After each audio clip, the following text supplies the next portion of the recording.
En el Evangelio de Juan, capítulo 19, versículo 36, versículo 13 al 16, perdón.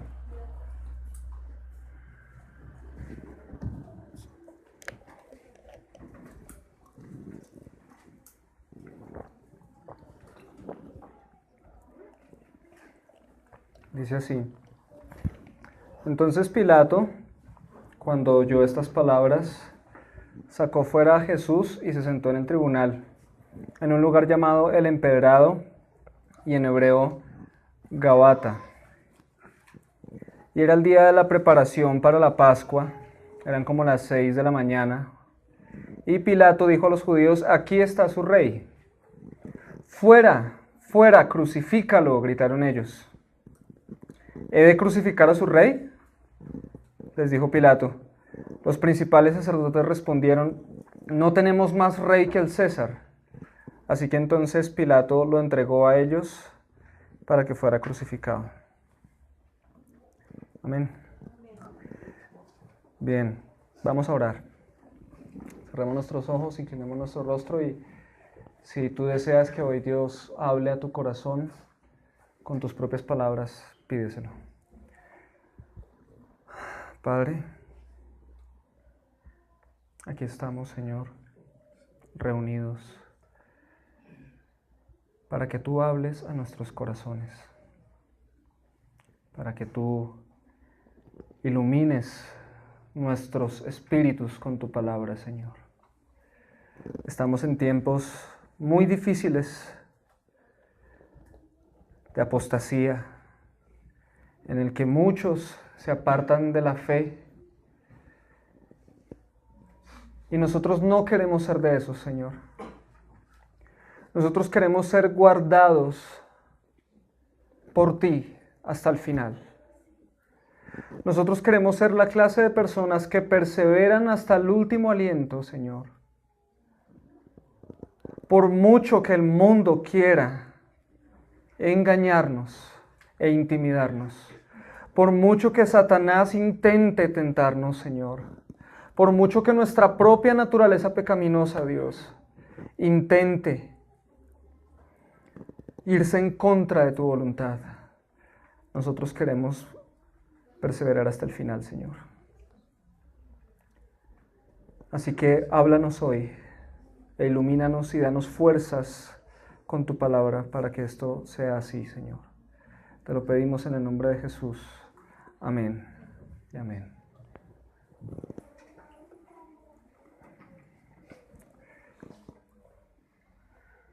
En este texto nosotros vemos a un Pilato desesperado. Ya no sabe qué hacer. Hemos visto en los mensajes pasados cómo la presión se ha venido agudizando. Y aquí ya la gente decidió que entregaran a Barrabás, muchas cosas. Pero vemos que en todo el pasaje, en los textos que hemos visto en los últimos domingos, hay una intimidación progresiva. Para quienes anotan, el título del mensaje de hoy es Intimidación y Apostasía.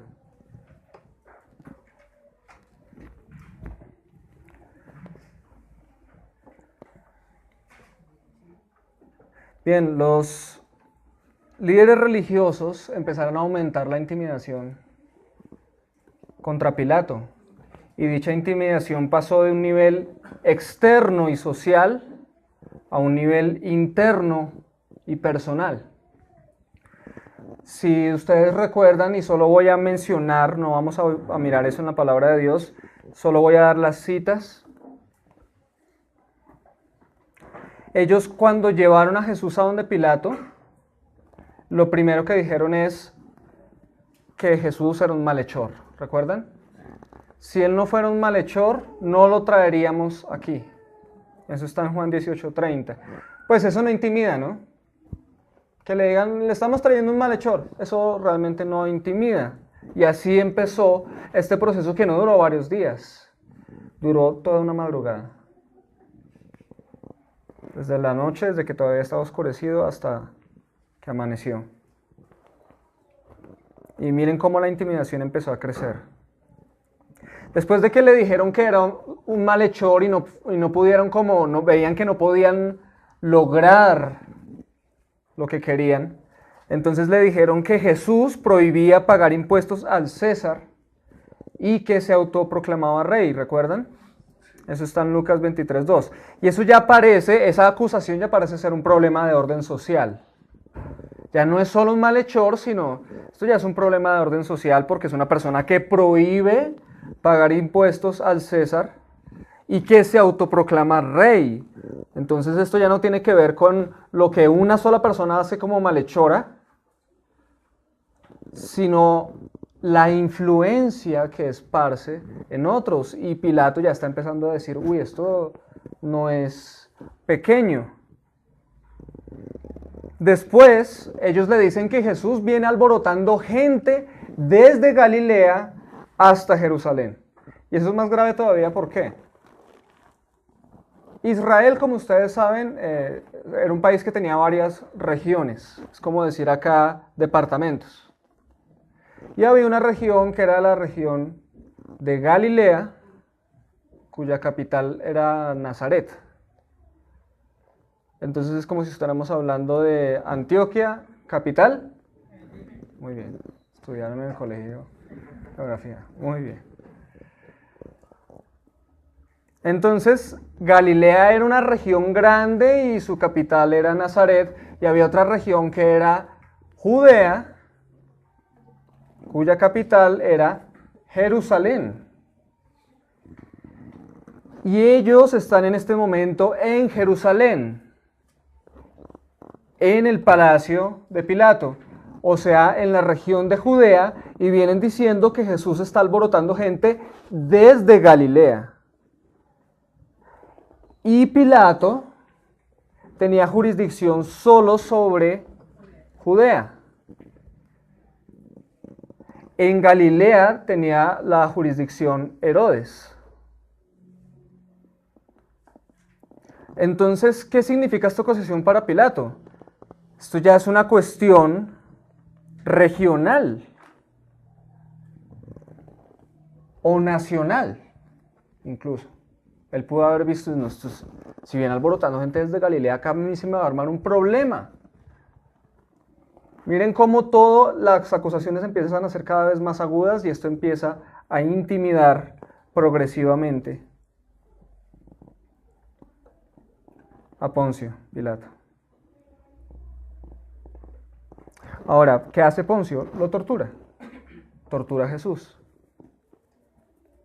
como para ver si le puede dar contentillo a estos judíos que lo están acusando. Pero sorpresivamente los judíos no quedan contentos con la tortura, sino que lo quieren muerto. Y aquí, ¿qué pasa? Que él no ve pruebas suficientes para matarlo. Él solo escucha que están diciendo que alborota gente, que prohíbe pagar impuestos, que es un malhechor, pero no ve pruebas. No hay pruebas como para que él diga, listo, este merece la muerte.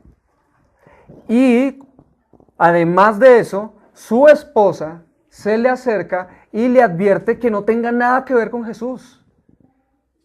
Porque esa mujer, durante sueños en esa noche, fue atormentada acerca de Jesús. Entonces ella, cuando se da cuenta que le llevaron a Jesús, que lo están acusando y él no sabe qué hacer, y ella ha tenido esos sueños, entonces ella se acerca y le dice, pilas, le dice, pilas, no tenga nada que ver con este hombre, porque he sido atormentada en sueños por su causa. Eso está en Mateo 27:19 para los que quieran después buscarlo.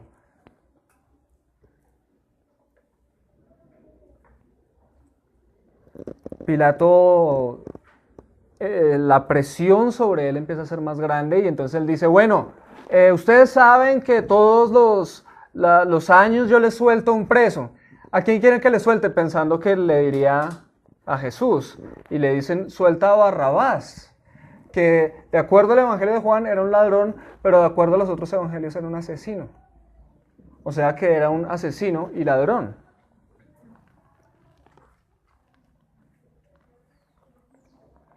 Y cuando él se da cuenta que la gente prefiere que suelten a Barrabás, un asesino y ladrón justamente apresado, y que quieren matar a Jesús y él no ve evidencias para hacerlo, aquí ya podemos decir que Pilato está completamente intimidado. La presión externa es muy fuerte y el orden social parece estar gravemente comprometido.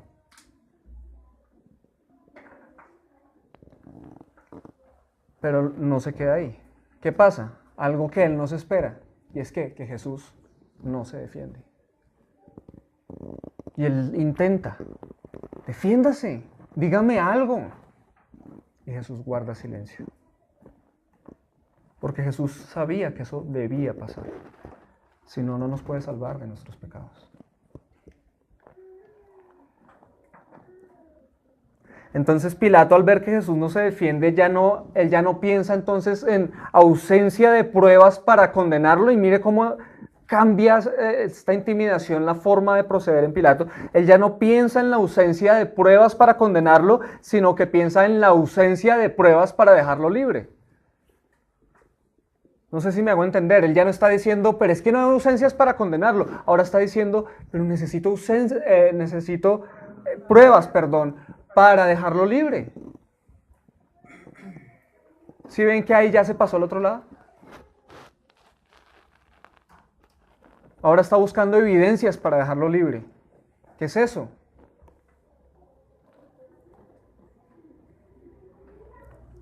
Y se sigue agudizando la situación, el pueblo comienza a vociferar. Y aquí miren cómo gira la intimidación. El pueblo comienza a vociferar que si Pilato deja libre a Jesús, entonces es enemigo del César. ¿Quién es el César? El emperador supremo. No el que gobierna sobre Galilea, no el que gobierna sobre Judea, sino sobre todo el imperio. Que ahí estamos hablando prácticamente de un continente entero. Y ellos le están diciendo, si usted suelta a Jesús, usted es enemigo del César. Entonces, si se dan cuenta, la intimidación ya pasa de ser externa a ser interna y personal. Y finalmente, en el pasaje de hoy, los judíos le dan el jaque mate al proclamar que el único rey que ellos, los judíos, tienen es el César. Y eso es una falsedad, porque los judíos vivían esperando un rey para ser liberados precisamente de ese régimen o yugo imperialista. Ellos están esperando a un Mesías, a un rey.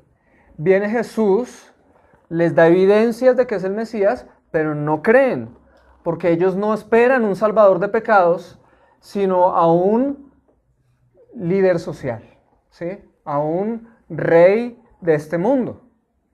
Entonces, como no les gusta la idea de Jesús, ataca sus corrupciones, sus falsas doctrinas, etcétera, etcétera, entonces lo llevan a donde Pilato y dicen, no tenemos más rey que el César. En ese momento ellos renunciaron por completo a la posibilidad de un Mesías, y en este estricto contexto renunciaron a Dios.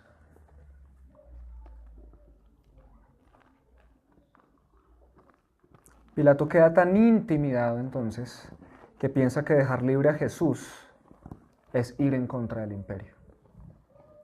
Y empezó unas horas antes con, este es un malhechor.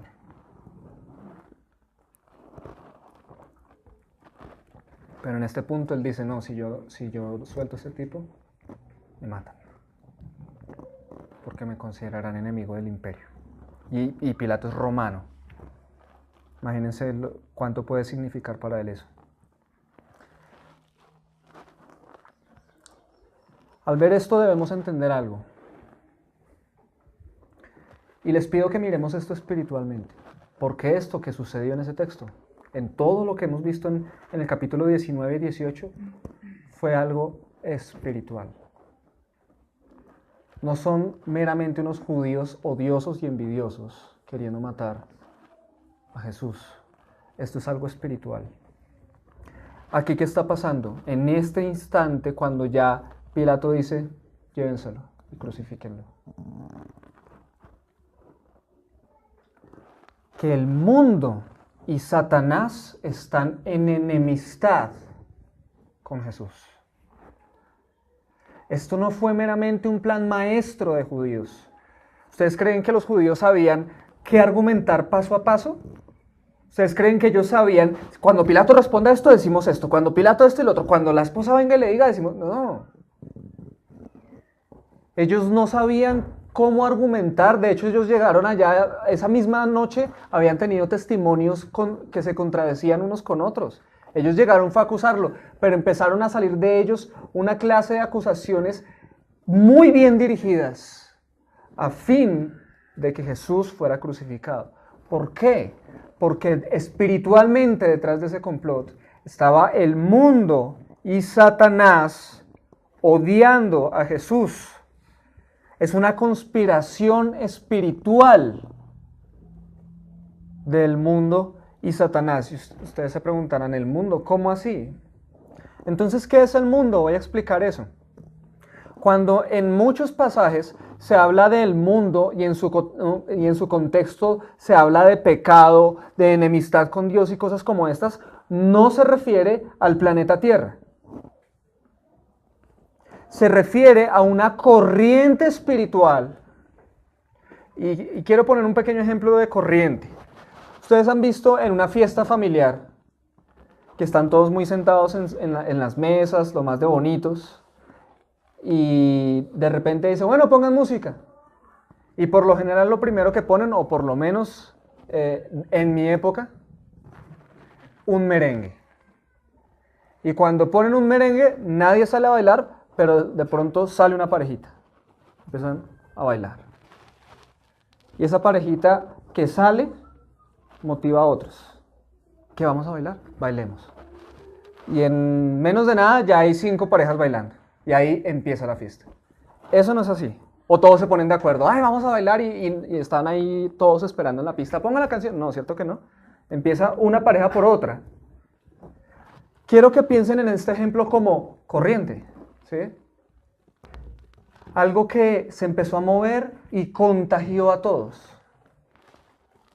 Cuando decimos que el mundo es una corriente espiritual, piensen más o menos en eso, como en algo que contagia a la humanidad. Pero esta corriente espiritual es una corriente de odio hacia Dios. Y es una corriente gobernada por Satanás, en la cual participan todos los que no siguen a Cristo, sin excepción. Si tú estás aquí, pero tú no eres un seguidor de Cristo, tú perteneces a esta corriente. Y la mayor prueba de eso es que no te has dado cuenta.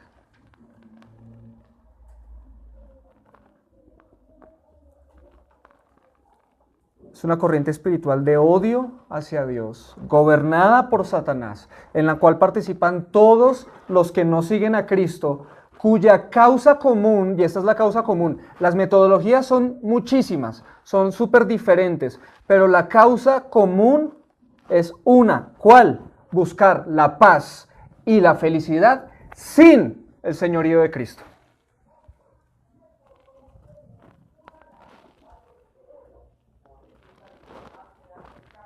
Ese es el fin del mundo. Buscar la paz y la felicidad sin el señorío de Cristo, sin que nos tengamos que someter a Él, sin que tengamos que agachar la cabeza y decir, hágase tu voluntad.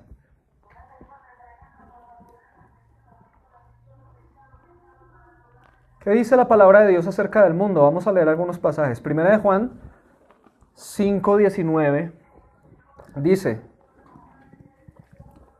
sabemos que somos de Dios y que el mundo entero está bajo el poder del maligno.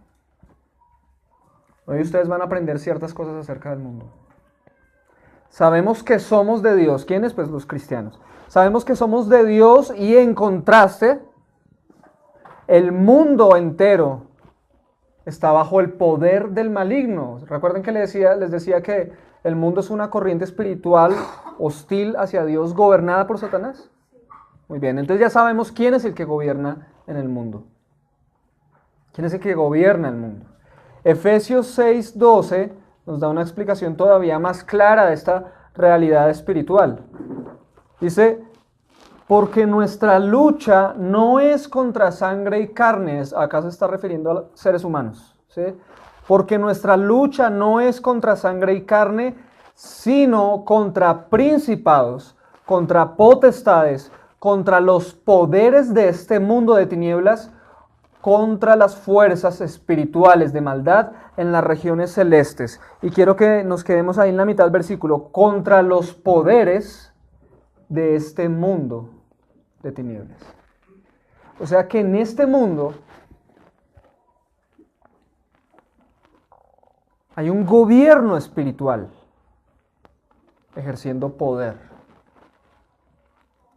para poner a la humanidad en contra de Dios.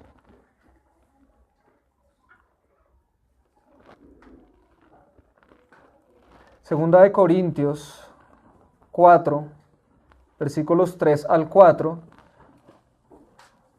nos dice algo muy especial, y es cuando nos hablan de la Biblia o del Evangelio y no entendemos ni mu. Yo no sé si hay alguien así en este momento acá. No entendemos nada. Si hay alguno así, le voy a explicar qué es lo que pasa. Mire lo que dice la Biblia. Y si todavía nuestro Evangelio está velado, es decir, que no se entiende, no resplandece, para los que se pierden está velado.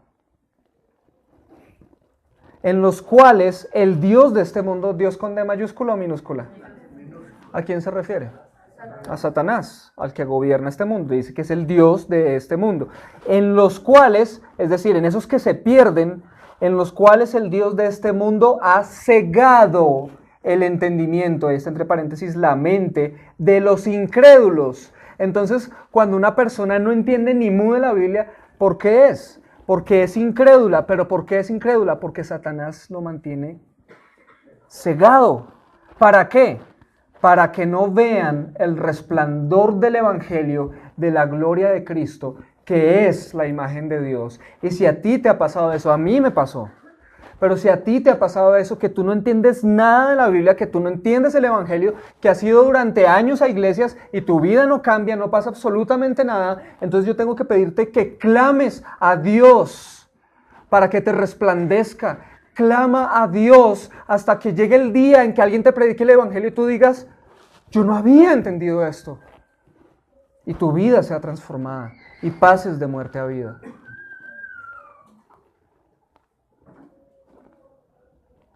Así es que opera el mundo. Cuando hay tantas sectas, tantos cristos diferentes, como hablábamos hace unos domingos, tantos cristos diferentes, este mercado de religiones tan tenaz, es porque precisamente detrás de todo eso está Satanás creando diferentes maneras de engañar para que la gente diga, no, eso mejor yo me quedo acá con mi propia fe. Yo creo en Dios a mi manera. Lo que no sabe es que eso es precisamente lo que Satanás quiere que usted piense.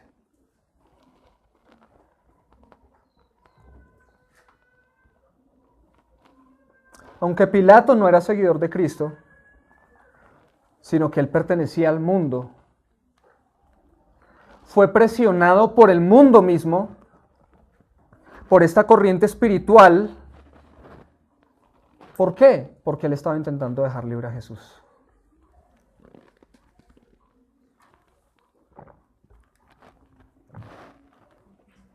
Y podemos interpretar que de alguna manera Satanás quería muerto a Jesús, porque pensaba que con la muerte de Jesús iba a evitar la redención.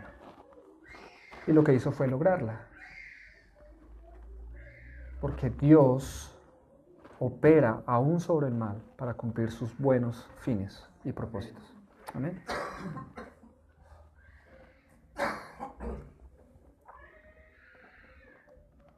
Ahora, ¿por qué hablamos de todo esto? Porque hoy, 10 de septiembre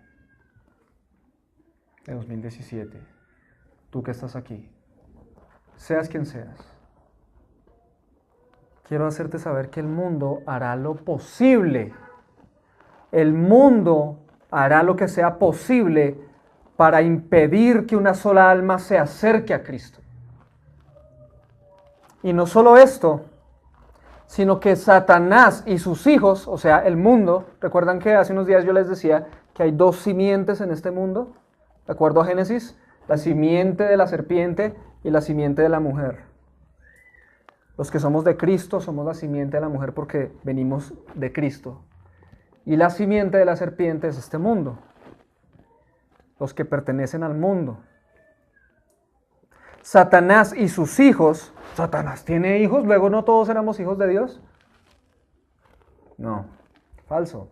La palabra de Dios dice que a los que creyeron en Jesús, ¿sí?, a los que le recibieron, a los que creyeron en su nombre, a ellos les fue dado el derecho de ser hijos de Dios. Y Jesús, por allá en el capítulo 8, habla a los fariseos y les dice: ustedes son hijos del diablo, porque solo buscan hacer sus deseos. Entonces hay hijos del diablo, creados por Dios. Yo fui hijo del diablo. Y si tú ya eres cristiano, tú fuiste hijo del diablo. Y si tú no eres cristiano, tú eres hijo del diablo, porque vives haciendo la voluntad de Satanás, de tu propia carne, de tus propios pensamientos, de este mundo. A Jesús casi lo apedrean por eso. A mí también me podrían hacer otra cosa por decirles esto. Pero no los digo como creyéndome superior, porque les digo yo fui así también. Pero por gracia y misericordia, Dios me salvó y así lo ha hecho con la gran mayoría de los que están aquí. Amén. Entonces Satanás y sus hijos, los que son de este mundo, ¿qué van a hacer? Van a luchar permanentemente contra Dios y sus hijos. Es una guerra. No sé si no te has dado cuenta, pero vivimos en una guerra. No es una guerra de ir a insultarnos, no es una guerra de ir y tirarnos piedra, motines, no es una guerra de eso. Es una guerra de que en la medida que tú quieras obedecer a Dios, en la medida que tú quieras predicar el Evangelio, el mundo se te va a oponer. Por medio de muchas formas.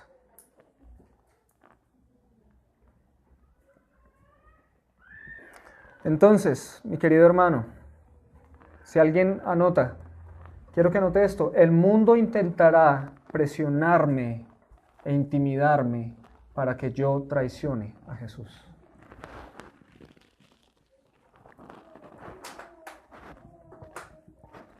El mundo intentará presionarme e intimidarme para que yo traicione a Jesús. Ahora, intentará. Solo intentará. Pero no lo va a lograr. Solo logrará arrastrar a los que son del mundo, que temporalmente están dentro de la iglesia. Están entre nosotros, pero no son de los nuestros. A ellos los va a arrastrar. Pero a los que somos de Cristo, no nos vencerá. He aquí, dice Juan en una de sus epístolas, he aquí, esta es la victoria que vence al mundo, nuestra fe. Amén. ¿Cómo intentará el mundo? Vamos a lo práctico. ¿Cómo va a intentar el mundo? Y quiero que sepas esto, te estoy hablando a ti. Esto no es para que tú pienses que el mundo, o eso que están diciendo ahí, le hace algo a otro. No, a ti. El mundo es enemigo de cualquier persona que quiera acercarse o seguir a Cristo. Y el mundo intentará presionarte e intimidarte para que traiciones a Jesús. Y lo va a hacer ¿cómo? Por medio de la aflicción. Número uno. Son dos. Número uno, por medio de la aflicción y o la persecución por causa del Evangelio.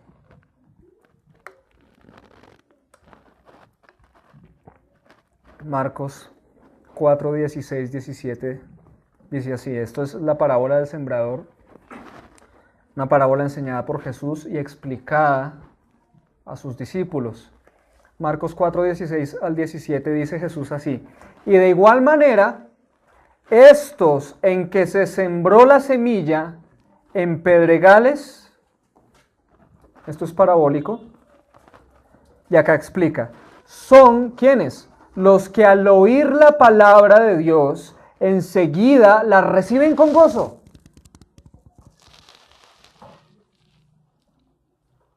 Leí el 16, ahora el 17. Pero no tienen raíz profunda en sí mismos, sino que solo son temporales. Entonces, cuando viene la aflicción, ¿o qué? O la persecución por causa de la palabra, enseguida se apartan de ella. Y 1 Juan 3:13 dice, hermanos, no se maravillen si el mundo los odia.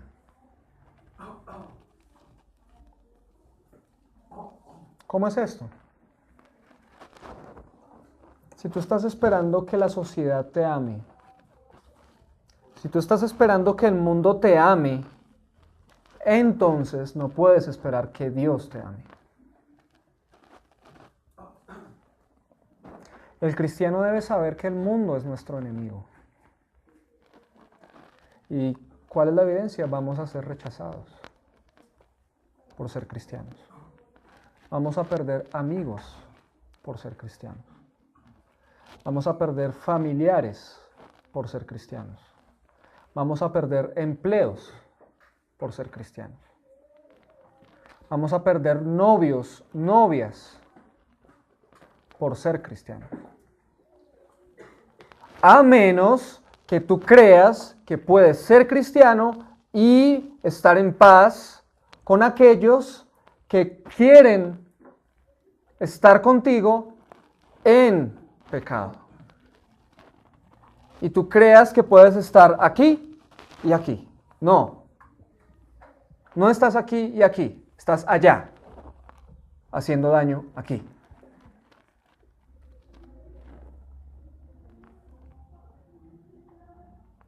Los que buscan agradar a otros, los que buscan agradar al mundo, lo lograrán, sí, pero a precio de desagradar a Dios.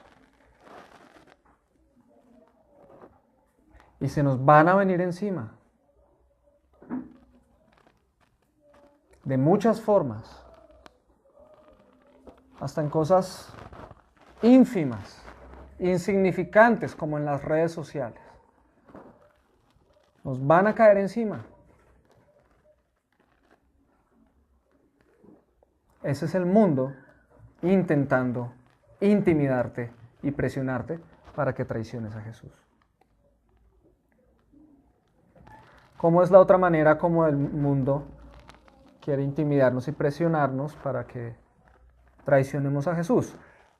Número 2, entonces, por medio de las preocupaciones del mundo, el engaño de las riquezas y los deseos de las demás cosas. ¿Cómo es eso? Por medio de las preocupaciones del mundo, el engaño de las riquezas y los deseos de las demás cosas. Marcos 4, versículos 18 al 19 dice así. Nuevamente Jesús explicando otra sección de la parábola del sembrador. Dice así, otros son aquellos en los que se sembró la semilla entre los espinos. Aquí está hablando parabólicamente y aquí viene la explicación. Estos son los que han oído la palabra, pero las preocupaciones del mundo y el engaño de las riquezas y los deseos de las demás cosas entran y ahogan la palabra y se vuelve estéril. Si se dan cuenta, esto no es una parábola de gente que no ha escuchado la Biblia. Esto es una parábola que habla de gente que ha escuchado y recibido la palabra de Dios. En otras palabras, personas que han ocupado sillas en iglesias cristianas, para traerlo a nuestro contexto actual. ¿Sí se dan cuenta que son tres cosas? Por lo menos tres categorías. Preocupaciones del mundo. ¿Cuál otra? Engaños de las riquezas y deseos de las demás cosas. ¿Por qué cosas se preocupa el mundo? Eso es facilísimo. Salir adelante en el trabajo, tener salud, tener dinero, posesiones, éxito en lo que hace, una profesión, una maestría, un doctorado, fama, casa propia, carro, beca, etcétera.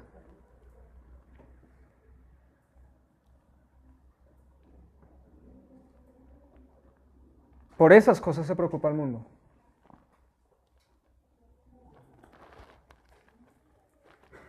Si tú eres cristiano y vives preocupado por eso, no sé qué tan cristiano puedas ser.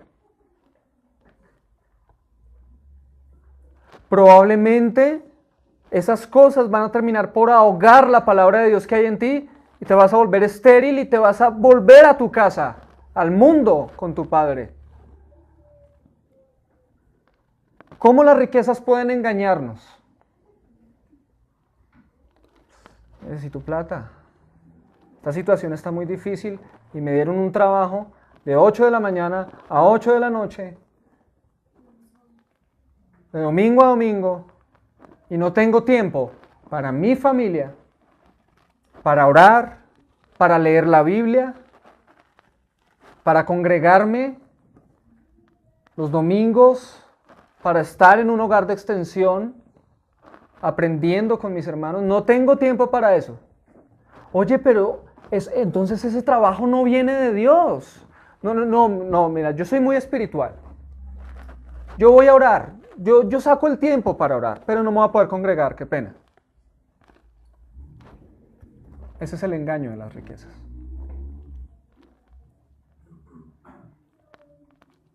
Hermanos, ayúdenme a orar porque me van a dar un ascenso.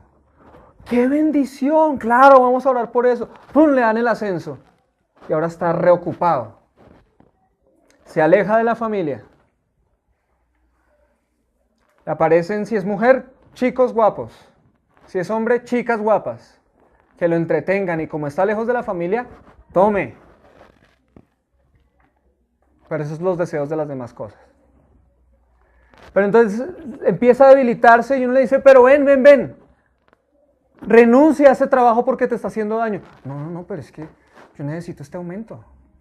Entonces, ¿cómo hacías para vivir antes? Perdón. Entre más dinero tenemos, más gastos hacemos. Compramos mejores carros, mejores casas. Y tenemos nuevas necesidades. Y ya no podemos vivir de otra forma.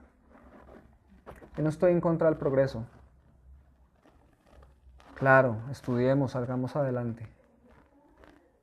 Pero, si tus ojos no están puestos en Cristo, las riquezas te pueden engañar y ahogar la palabra de Dios que hay en ti.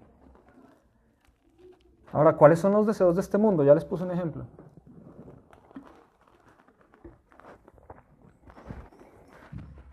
Pero la Biblia en otra parte nos da categorías de esos deseos. En 1 Juan 2, 15 al 16.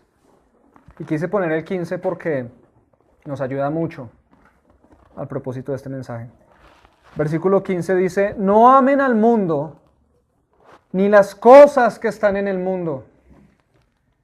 Si alguien ama al mundo, el amor del Padre no está en él. Porque todo lo que hay en el mundo, y ahí están las tres categorías, estos son los deseos que Jesús dice en la parábola, los deseos de todas las cosas. Aquí están. Porque todo lo que hay en el mundo, 1, la pasión de la carne. 2, la pasión de los ojos. 3, la arrogancia de la vida. ¿Qué pasa con esas tres cosas? No proviene del Padre, sino del mundo. Podría ser profundizar y decir ejemplos de la pasión de la carne, pero no quiero. Me tomaría un poco de tiempo, no me quiero largar.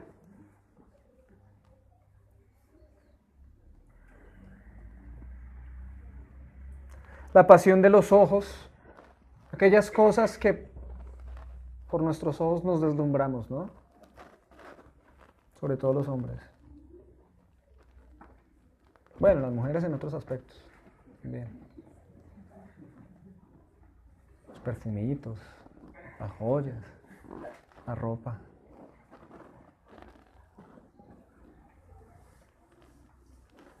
Espero hacerme entender, ¿sí? No sea que vayan a llegar en 8 días despelucadas, sin areticos, sin perfumito, no. Lo que estoy diciendo es que esto nos puede arrastrar. Cosas tan sutiles a nuestros ojos. Pero ese no es el caso de los que pertenecemos a Cristo. Ese no es el caso de los que pertenecemos a Cristo, iglesia. Claro, seremos tentados. A veces tendremos miedo a ser rechazados o perseguidos por el Evangelio. Seremos tentados a desear las cosas de la carne. Seremos tentados a dejarnos llevar por lo que ven nuestros ojos. Seremos tentados a perseguir la gloria vacía y vana que este mundo ofrece. E incluso podríamos llegar a caer. Pero no cederemos a su fuerza los que pertenecemos a Cristo. Nos levantaremos si hemos caído y volveremos a los brazos del Señor y permaneceremos allí y seremos restaurados. Los que pertenecemos a Cristo. Todo aquel que conozca a Cristo nunca se volverá atrás. ¿Por qué digo esto? Porque Efesios capítulo 2, versículo 1 al 3 dice lo siguiente. Y Él, Padre, y Él les dio vida a ustedes. ¿Por qué es que no nos va a ganar el mundo? Porque estamos vivos, iglesia. El mundo arrastra a los muertos, a los que están muertos en sus delitos y pecados. Pero Jesús les dio vida a ustedes, hermanos, que estaban muertos en sus delitos y pecados, en los cuales anduvieron en otro tiempo, según la ¿qué? Corriente de este mundo, conforme al príncipe de la potestad del aire. Aquí Pablo lo llama príncipe de la potestad del aire. ¿Pero de quién está hablando? Es Satanás. ¿Y quién es Satanás? El espíritu que ahora opera en los hijos de desobediencia, es decir, en sus hijos. Entre ellos también, y por eso les decía que no me consideraba superior al decir que de pronto hay alguien aquí que sea hijo del diablo, hijo de desobediencia. ¿Por qué no me considero superior? Porque el versículo 3 dice, entre ellos también todos nosotros en otro tiempo vivíamos en las pasiones de nuestra carne, satisfaciendo los deseos de la carne y de la mente, y éramos por naturaleza hijos de ira. Lo mismo que los demás. ¿Quiénes son esos demás? Los que están ahí y no han cambiado al día de hoy.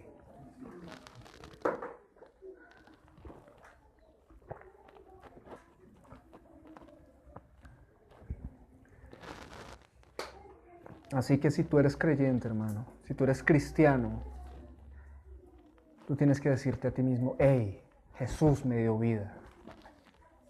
Jesús me dio vida, yo ya no estoy muerto, yo no pertenezco a este mundo. Amén. Amén. Si no es tu caso, pues escucha hoy el llamado y acércate a Cristo, arrepiéntete de tus pecados.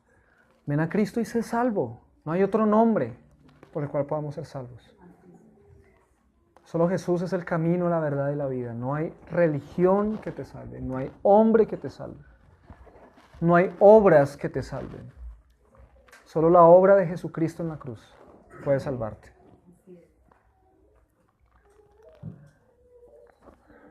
Pero miren que esto es más abundante. En Efesios 2, si seguimos ahí en el texto, del 4 al 10 ahora, Efesios 2 del 4 al 10 dice, pero Dios, que es rico en misericordia. ¿Por causa de qué? Del gran amor con que nos amó. Quiero que digas esto, del gran amor con que me amó. Dilo tú. Eso, pero a los festivalores, pónganse la mano acá. ¿Sí? Del gran amor con que me amó. Muy bien. ¿Cuándo nos amó? Aun cuando estábamos muertos. Mira esa misericordia. No, es que yo no me puedo acercar a Dios hasta que no cambie mi vida. Falso. No, es que yo no puedo acercarme a Dios hasta que deje de pecar. Falso. ¿Por qué? Porque no puedes dejar de pecar por tus propias fuerzas. Tú necesitas esta misericordia y este gran amor de Dios que ama al pecador estando ahí en el lodo.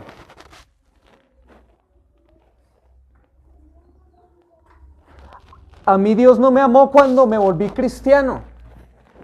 Yo me volví cristiano porque Dios me amó. Es totalmente diferente. ¿Ven la diferencia? Yo no soy salvo. Dios no me ama porque soy salvo, sino que soy salvo porque Dios me amó primero. Él me recogió de la calle como un indigente. Estoy hablando espiritualmente. Y me amó. Y me limpió. Y me levantó y me puso nuevos vestidos. Y ahora me enseña a ser como Él.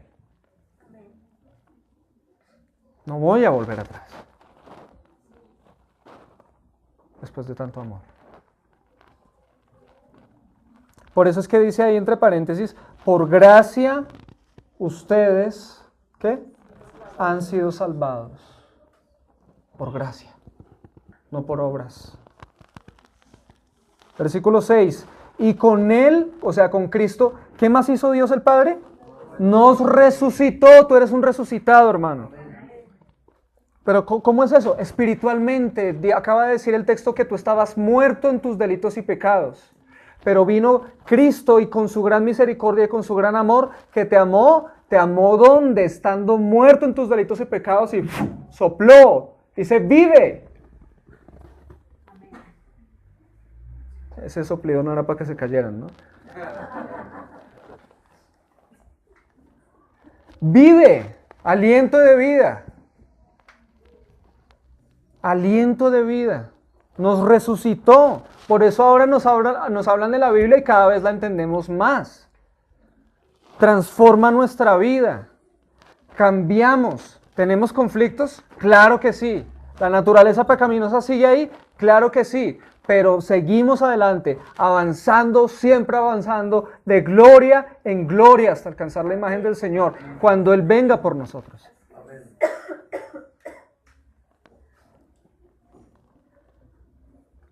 Mire que no solo nos resucitó, y esto para mí todavía es un misterio, porque es en Cristo, no es que estemos desdoblados o algo así, pero dice que Él, con Cristo, nos sentó en los lugares celestiales en Cristo Jesús. ¿Sabes qué significa esto? Por lo menos desde mi corto entendimiento, que en el cielo ya hay un lugar para ti, ocupado en Cristo. Y ese lugar no será desocupado. Si eres de Cristo realmente. ¿Sí? Estamos con Cristo sentados en los lugares celestiales a fin de poder mostrar en los siglos venideros las sobreabundantes riquezas de su gracia por su bondad para con nosotros en Cristo Jesús. Porque hemos sido salvos, ¿cómo? Por gracia. Ustedes han sido salvados, y cuando dice por gracia se refiere a un regalo. Por gracia ustedes han sido salvados por medio de la fe. Y esto no procede de ustedes, sino que es don de Dios, no por obras, para que nadie se gloríe.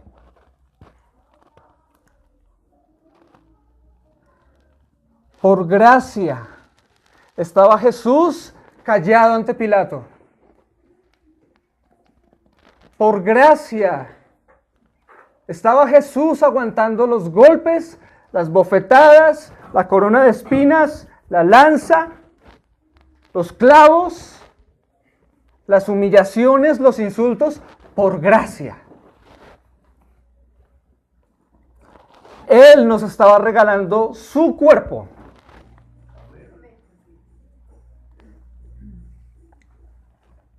Él nos estaba regalando su sangre, sus heridas, para salvarnos. Por gracia. ¿Por qué? No lo sé. Pero lo que ahora sé es que, según el versículo 10, somos hechura suya. Creados en Cristo Jesús. ¿Para qué? Para hacer buenas obras.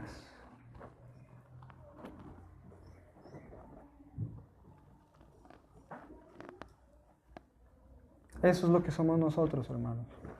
Personas que hacemos buenas obras. Nuestra vida está llena de eso. Cuando digo hacer buenas obras, deberíamos cada vez hacer obras mejores, claro que sí. Ojalá podamos tener un impacto social fuerte. Pero eso no se refiere solo a eso. Hacer buenas obras es que ahora que soy cristiano, respeto a mi esposa. Que ahora que soy cristiano, cuido a mis hijos. Que ahora que soy cristiano, disciplino a mis hijos. Y no les alcahueteo todo. Porque soy luz, soy sacerdote. Y no voy a permitir que mis hijos hagan lo que quieran. Porque los amo, porque quiero que ellos sigan a Cristo y no se pierdan. Esos son buenas obras. Buenas obras es que ser testimonio en el trabajo. Ser fiel en el trabajo. Buenas obras es que predicar el evangelio, hermanos. Con palabras y con hechos. Y mire lo que dice. Somos creados en Cristo Jesús para hacer buenas obras, las cuales Dios preparó de antemano, ¿para qué? Para que anduviéramos en ellas. Me gusta más como lo dice la Reina Valera, para que nos ocupáramos en ellas. En otras palabras, ¿qué estoy diciendo? Si tú eres un cristiano verdadero, tú vas a estar ocupado haciendo la voluntad de Dios. Ser cristiano no es una cosa de domingos. Ser cristiano no es una cosa de cada 8 días o de cuando pongo música cristiana en el carro o cuando estoy en el hogar de extensión. Eso no es ser cristiano. Ser cristiano es vivir ocupado haciendo la voluntad de Dios. Esa es la voluntad de Dios, hermano. Eso es lo que Dios quiere. Cuando nos distraemos por los afanes de este mundo, por las preocupaciones de este mundo, por las riquezas de este mundo, por la vanagloria de la vida, los deseos de la carne, los deseos de los ojos, lo único que estamos corriendo el riesgo es de pronto darnos cuenta que no somos tierra fértil, sino terrenos pedregosos o terrenos llenos de espinas, donde las raíces cortan uno o donde la semilla se ahoga en otro. Entonces, cuando seas tentado, ten cuidado, porque si tú no eres tierra fértil, vas a apostatar. ¿Recuerdan el título del mensaje de hoy? Intimidación y apostasía. Hermanos, ¿ha sido claro para ustedes cómo el mundo los quiere intimidar? ¿Cómo los ha intimidado? ¿Cómo los intimidó esta semana? ¿Es claro para ustedes? ¿Cómo los presionó para que traicionen a Jesús? ¿Es claro eso para ustedes? Porque si tú dices, no, a mí el mundo no me presionó esta semana, no sé. A mí el mundo me presionó mucho esta semana. De muchas formas. Entonces, que Dios abra nuestros ojos para que podamos ver al mundo obrando en contra de nuestra fe. Obrando en contra de nuestra fidelidad a Jesucristo. Porque si no lo hacemos, vamos a apostatar. Puedo llevar años en la iglesia. Puedo haber sido bautizado. Puedo haber sido líder. Pude haber sido pastor. Y aún así podría apostatar si no vivo como tierra fértil.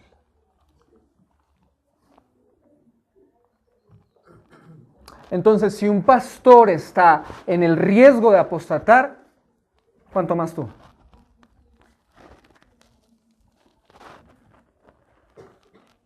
¿Y por qué hablo de apostasía? Porque el mundo presionará cada vez más fuerte hasta que logre que cualquiera de nosotros diga: no tengo más rey que el César. No tengo más rey que el dinero. No tengo más rey que mi trabajo. Lo siento, no vuelvo a Cristo. No tengo más rey que mi carrera. No tengo más rey que mi pareja, que mis hijos, o lo que sea que tú quieras anteponerle a Dios para decirle: no te sigo más. Eso es apostasía, abandonar la fe, voluntaria y conscientemente. Pero los que somos de Cristo somos tierra fértil, hermanos. ¿Y quiénes son los de tierra fértil?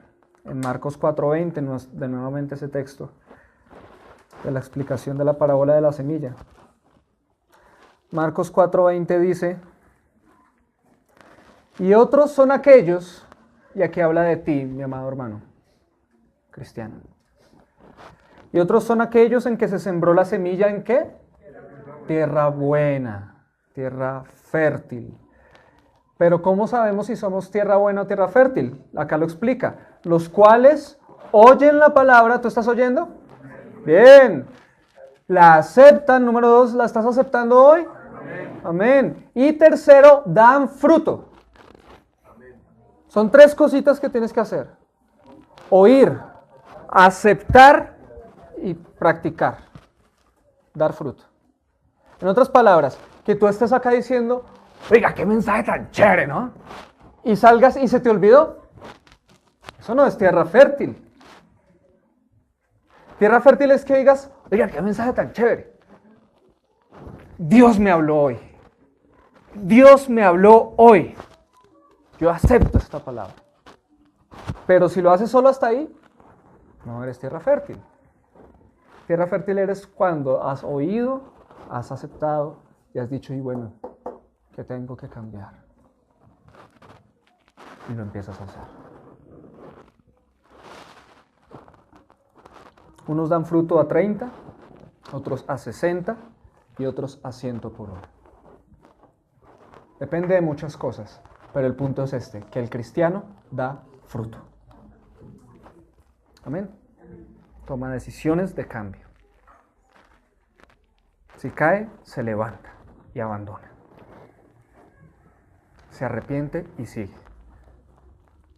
Se abandonó al Padre para irse a revolcarse en el lodo hasta que le tocó comer comida de cerdo, o hasta que deseaba comer al menos comida de cerdo porque ni siquiera eso le daban.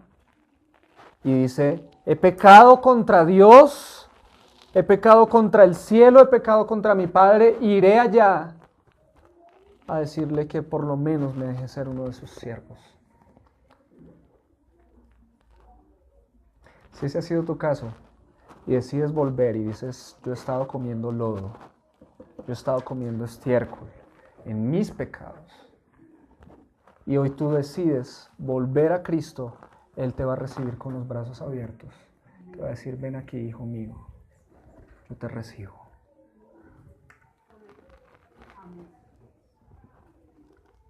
Hay gracia para el que se arrepiente, hermanos.